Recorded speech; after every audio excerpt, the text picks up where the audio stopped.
प्रशांत किशोर जी, अब राजनीति में आप जैसे लोगों को लोग स्वीकार करने के लिए तैयार नहीं, चूँकि आपके संबंध में सबको पता चल चुका है कि आप शराब माफिया के इशारे पर पार्टी का निर्माण कर रहे थे। उनके पास लदुआ भीड़ होता है, उनके पास जो आईपैक का कंपनी का लोग है वो साथ चलता है, और उसी को खड़ा करके ये कहते हैं कि जनता है। तो राजनीति का ज्ञान नहीं है प्रशांत किशोर जी, आप राजनीति से अपने आप को इतर कर लीजिए। बिहार में चुनावी रंगभूमि का माहौल गर्मा चुका है।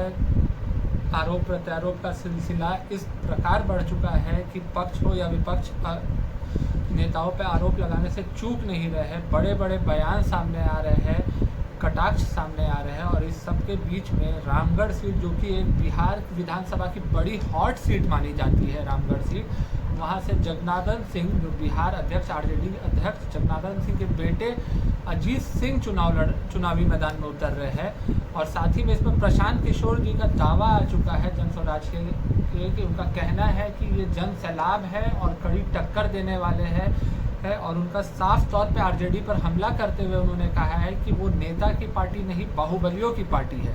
सर, इस पर क्या कहेंगे आप? देखिए, सबसे पहले तो प्रशांत किशोर जी राजनीतिक रूप से हाशिए पर पहुंच गए हैं। उनकी राजनीतिक बिसात जो वो बिछा रहे थे, उनके ही माध्यम से पूरी तरह से समाप्त हो गया। एलिमिनेट अपने हाथों से उन्होंने कर लिया। सबसे पहले तो जिस दिन उन्होंने पार्टी बनाया, महात्मा गांधी जी के जन्म दिवस के अवसर पर, महात्मा गांधी ने शराबबंदी को सबसे ऊपर रखा था, और इन्होंने महात्मा गांधी के जन्मदिन पर कहा कि हम शराब की दुकान खुलवाएंगे। ये कहीं ना कहीं महात्मा गांधी के विचार, महात्मा गांधी के सोच के खिलाफ जाकर के काम किए। उसी दिन उनकी पार्टी जिस दिन उदय हुई उसी दिन अस्त हो गई। और दूसरे, जब उन्होंने उम्मीदवारी की खोज की, 4 सीट में ही उनको समझ में नहीं आया कि राजनीति कैसे किया जाता है। 2 सीटों पर उनको अंततः उम्मीदवार बदलना पड़ा। 1 सीट पर तो उन्होंने ऐसा उम्मीदवार दिया जिसके बारे में उनको पता ही नहीं था कि उनका बिहार के वोटर लिस्ट में नाम है कि नहीं है। वो कैसे रणनीतिकार थे कि उनको राजनीति का काखा गागा भी नहीं पता है कि राजनीति का क्या आधार होता है, और चुनाव मैदान में किस तरह से, किस आधार पर चुनाव में प्रत्याशी जाते हैं। जब इस तरह का आपके पास सोच नहीं है, आपके पास ज्ञान नहीं है, तो आप क्या पार्टी चलाइएगा? आप सिर्फ दूसरे पार्टी के इशारे पर उनके प्रवक्ता के तौर पर काम कर सकते हैं, जो बखूबी आप करते रहे हैं। पहले भी आप आईपैक कंपनी जो भारतीय जनता पार्टी के लिए काम किया करती थी, उसके लिए काम कर रहे थे। आप क्यों इस पचड़े में आ गए? आपको राजनीति का ज्ञान नहीं है प्रशांत किशोर जी। आप राजनीति से अपने आप को इतर कर लीजिए। सबसे बड़ी बात यह है कि बैलागंज में इन्होंने जिस उम्मीदवार को दिया उसने टिकट इनका लौटा दिया और कहा कि अल्पसंख्यक समाज आपकी राजनीति का औजार नहीं बनेगा। और उन्होंने वैसे व्यक्ति को उम्मीदवार दोबारा बनाने का काम किया जिसको इन्होंने अपमानित किया था। सरेआम अपमानित करने वाले को आपने उम्मीदवारी इसलिए दिया कि आपको कोई उम्मीदवार नहीं मिल रहा था, अंततः आपको झुकना पड़ा। राजनीति में इन्होंने बड़ा मुलम्मा चढ़ाया था आपको इमामगंज प्रत्याशी के संबंध में कि ये डॉक्टर हैं और ये कोविड काल में बहुत सेवा की है, जबकि उनका हकीकत सामने आ गया। वो डॉक्टर नहीं, कंपाउंडर है, आरएमपी है और इंटर पास है। ये जो लोगों को ज्ञान दिया करते थे पढ़े लिखे होने का, स्वयं जब उम्मीदवार की खोज किए तो इनको अब कहना पड़ रहा है कि जो राजनीति में अपना पहचान रखता है, संघर्ष करता है, आंदोलन करता है और जिसको जनता की स्वीकार्यता होती है उसी को उम्मीदवारी दिया जाता है। तो प्रशांत किशोर पांडे जी, आप राजनीति के किसी भी कोण पर फिट नहीं बैठ रहे हैं, इसलिए आप इस तरह का बयान देने से पहले जानकारी प्राप्त कर लीजिए। समाजवादी विचारधारा के परिवार को आप इस तरह की भाषा इस्तेमाल करते हैं, आपको शोभा नहीं देता है। आप इस तरह की भाषा बोल करके कहीं ना कहीं समाज में आप अपने आप को उस भूमिका में खड़ा कर दिए हैं जो आपके संबंध में लोग समझते थे कि काबिल आदमी है। अब आपके बारे में लोग कहते हैं कि ये राजनीति का ज्ञानी व्यक्ति है, और इस तरह का राजनीति का ज्ञानी व्यक्ति राजनीति में कभी भी सर्वाइव नहीं कर सकता। सर, जिस तरीके से वो जनसभाएं कर रहे हैं, रैलियां निकाल रही है, जिस तरीके से उन्होंने जी तोड़ लगाया हुआ है 4 विधानसभा क्षेत्रों में, उनका कहना है कि जन स्वराज मतलब जन सैलाब। अरे भैया, कहाँ जन सैलाब है?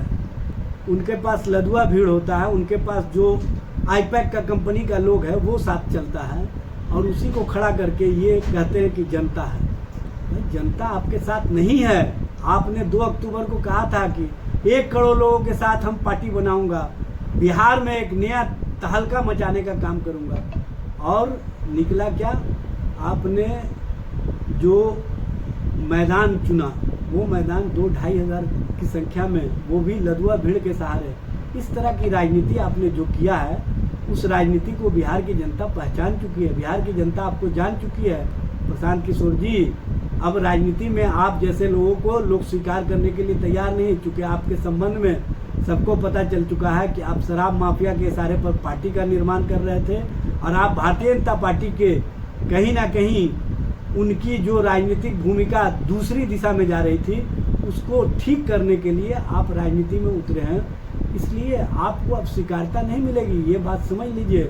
जनता आपको स्वीकार करने के लिए तैयार नहीं है। सर आखिरी सवाल, तो होने वाले उपचुनाव 13 तारीख को वोट है, 23 तारीख को रिजल्ट है, क्या लगता है 4 सीटों पर इंडिया गठबंधन के खेमे में आ रही है? चारों का चारों सीट हम जीतेंगे।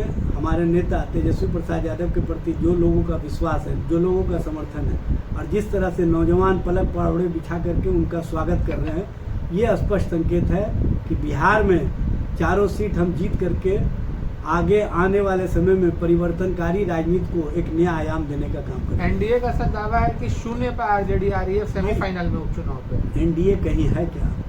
एनडीए तो अपने बी टीम के सहारे चुनाव जीतना चाहती है, और बी टीम उनका कहां पर पहुंच गया है ये समझ में आ गया है।